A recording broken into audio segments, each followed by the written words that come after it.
BJP के राष्ट्रीय अध्यक्ष जेपी नड्डा फरीदाबाद में लोगों से मुलाकात कर रहे हैं, लोगों को संबोधित कर रहे हैं। क्या कुछ कर रहे हैं सुनाते हैं आपको।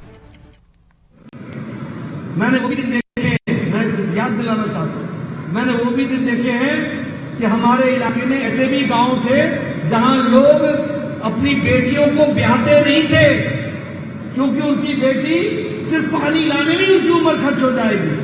आज मोदी जी ने 11 करोड़ घरों में हर घर जल पहुंचाने का काम किया। उसी तरीके से हमारे सौभाग्य योजना में लगभग 2.5 करोड़ घरों को बिजली पहुंचाने का काम किया। ये भी मैं सुनाना चाहूंगा। मैं एमएलए था, मैं कहता था कि भाई इसके घर में बिजली लगाओ, तो हमारे एक्सीएम बोलते थे साहब तार की कमी है, ऐसा करिए आधी तार ये दे दे, आधी तार हम सरकार की तरफ से लगाएंगे। और गांव वालों को बोलना सारा गांव आकर के खंबा उठा करके ले जाए। ये स्थिति हमने देश में देखी है। और आज सौभाग्य योजना में दोपहर को एप्लीकेशन डालो और दूसरे दिन बिजली आ जाती है और 2.5 करोड़ घर तक बिजली पहुंचाई गई। ये मोदी जी। और उससे लाभ किसको होता है? जब बिजली आती है तो परिवार पढ़ लिख जाता है, टेलीविजन देख पाता है, विकास का एक बहुत बड़ा आयाम बनता है और महिलाओं का सशक्तिकरण होता है। उसको भी हमको ध्यान देना। जनधन योजना में लगभग 55% महिलाएं हैं, 55%। उसी तरीके से मुद्रा योजना में लोन लेने वालों में 70% महिलाओं ने लाभ लिया, 70%।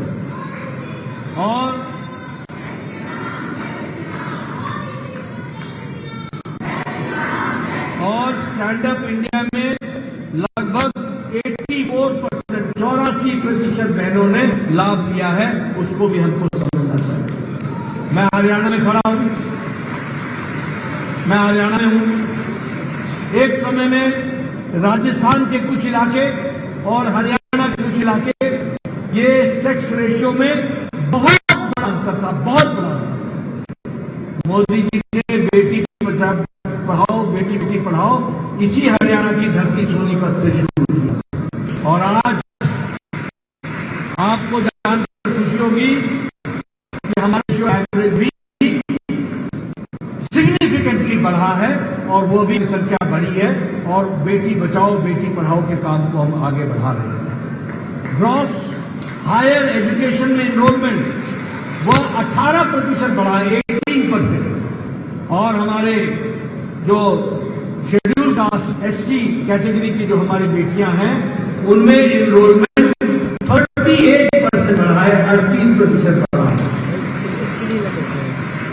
सुकन्या योजना में 3.4 करोड़ बहनों को लाभ मिला और प्रधानमंत्री आवास योजना में लगभग 1.72 करोड़ महिलाएं हैं जिनके नाम पर प्रधानमंत्री आवास योजना में घर को साइकिल किया है।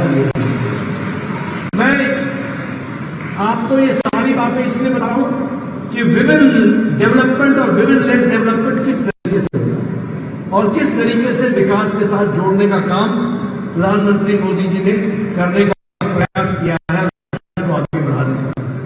अभी सुधा जी चर्चा करना, किसने रोका था ट्रिपल तलाक? सुप्रीम कोर्ट ने बार बार बोल रखा था कि ट्रिपल तलाक हटाओ। ये 21वीं शताब्दी में महिलाओं के साथ अन्याय है, लेकिन सरकारों में ताकत नहीं। और आपको जानकर आश्चर्य होगा, पाकिस्तान में 3 तलाक नहीं है, बांग्लादेश में 3 तलाक नहीं है, अफगानिस्तान में 3 तलाक नहीं है, इंडोनेशिया में नहीं है, सीरिया में नहीं है। ये सारे इस्लामिक देश हैं, इसमें 3 तलाक नहीं है। हमारा भारत में 3 तलाक चल रहा था और मुस्लिम बहनों के साथ अन्याय हो रहा था। मोदी जी ने 3 तलाक को समाप्त कर दिया और बहनों को आजाद कर दिया और डिग्निटी देने का काम किया।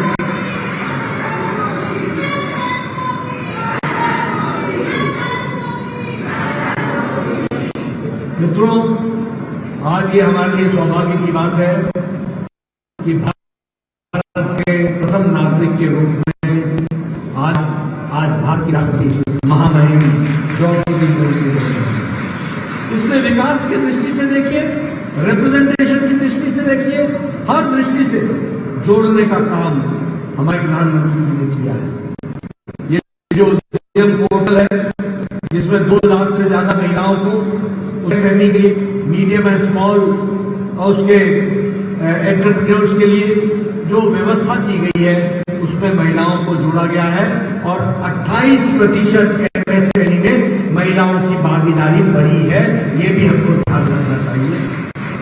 और अभी तो सुधा जी बोल रही थी ड्रोन दीदी, तो ड्रोन दीदी, लखपति दीदी, 3 करोड़ बहनों को लखपति दीदी बनाने का निर्णय लिया गया थी। इससे हर दृष्टि से विकास में, इंफ्रास्ट्रक्चर में, सब चीजों में आप महिलाओं को ताकत देंगे। मैं यहां आपसे इसके साथ साथ कुछ और भी चर्चा करूंगा। मैं ये चर्चा करना चाहता हूं कि मोदी के पहले जो नीतियां बनती थी वो कार्यक्रम बनते थे, सुपरफिशियल वो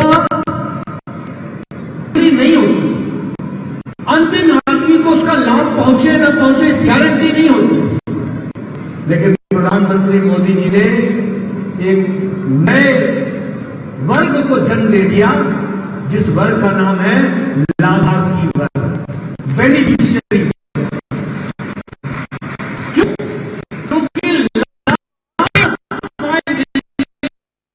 इंश्योर हुई और मैंने कहा आकर के आप लाभ लो, और बाद में कहा मैं तुमको लाभ दूंगा ताकि तुम छूट न जाओ। आपको मालूम होगा कि सभी गांव में, पंचायतों में हमारे मोदी जी की तरफ से एक रथ आया था और वो विकास की दृष्टि से, हर दृष्टि से, आपके हेल्थ चेकअप से लेकर